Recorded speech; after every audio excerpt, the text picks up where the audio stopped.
જાડેશ્વરની KGM વિદ્યાલયમાં ચિત્ર વિજ્ઞાન પ્રદર્શનની સાથે આનંદ મેળો યોજાયો હતો। જાડેશ્વર વિભાગ કેળવણી મંડળ સંચાલિત મહારાજશ્રી કેજીએમ વિદ્યાલય દ્વારા ચિત્ર પ્રદર્શન, વિજ્ઞાન પ્રદર્શન, આનંદ મેળાનું આયોજન કરાયું હતું, જેમાં ઉદ્ઘાટન ભરૂચના અગ્રણી પુષ્પાબેન પટેલ, પીલુબેન જીનવાલા સહિતના હસ્તે કરાયું હતું। બાળકો, વાલીઓ સહિત આમંત્રિત મહેમાનોએ ચિત્ર વિજ્ઞાન પ્રદર્શન નિહાળી આનંદ મેળાની મજા માણી હતી। हमारे आंगणे एक सरस मजानो कार्यक्रम થઈ ગયો છે, તો આ બધાનો હું નમનપૂર્વક વંદન કરું છું, એનો સ્વીકાર કરું છું।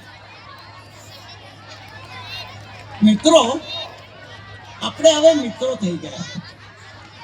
જ્યારે એકબીજા સાથે વાતો કરીએ ને, ત્યારે મિત્રો હોય તો સારી રીતે વાતો થઈ શકે। ઉપાસનાબેન જ્યારે લઈને આવ્યા ત્યારે મને થયું કે મેં 50 વર્ષ સુધી શાળાઓમાં કામ કર્યું, ત્યારે મને એમ થતું હતું કે મને બોલવું છે તો મને વાંધો નહોતો આવતો, અને આજે મને એમ થાય છે આટલા વર્ષો પછી કે મારે બોલવાનું છે, બોલવું તો પડે બાળકો આગળ।